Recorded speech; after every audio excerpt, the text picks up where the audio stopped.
જય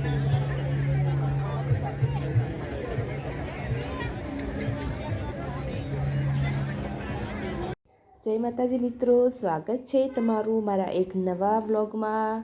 તો મિત્રો અમે જઈ રહ્યા છીએ મેટ્રોમાં અને એ પણ રિવરફ્રન્ટ ફ્લાવર શો જોવા માટે। તો વિડીયોના એન્ડ સુધી જરૂરથી બન્યા રહેજો અને વિડીયો પસંદ આવે તો લાઇક શેર એન્ડ સબસ્ક્રાઈબ જરૂરથી કરજો। અમે આ ફૂલ ફેમિલી સાથે જઈ રહ્યા છીએ રિવરફ્રન્ટ। તો જો મિત્રો અમે ત્યાંથી પછી મેટ્રોમાં ઉતરીને ઓટો કરી છે। ઓટો કરીને પછી અમે ફાઇનલી રિવરફ્રન્ટ પહોંચી ગયા છીએ। જુઓ કેવો સરસ મજાનો વ્યૂ છે રિવરફ્રન્ટનો। ત્યાં ગયા બાદ અમે જોયું તો બહુ જ ભીડ હતી ઓફલાઈનમાં, તો અમે ઓનલાઈન ટિકિટ બુકિંગ કરાવ્યું। તો ઓનલાઈન ટિકિટ બુકિંગ કરાવીને અમે અંદર પહોંચી ગયા છીએ। અમે અંદર એન્ટ્રી લઈ લીધી છે। તો મિત્રો ફ્લાવર શોનો સરસ મજાનો નજારો જોવા માટે મારા આ વિડીયોના એન્ડ સુધી બન્યા રહેજો। વિડીયો પસંદ આવે તો લાઈક જરૂરથી કરજો અને નીચે કોમેન્ટમાં જરૂરથી જણાવજો કે મારો આ બ્લોગ તમને કેવો લાગ્યો।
વિડીયોને એન્ડ સુધી જોવા માટે તમારો ખૂબ ખૂબ આભાર। Like share and subscribe.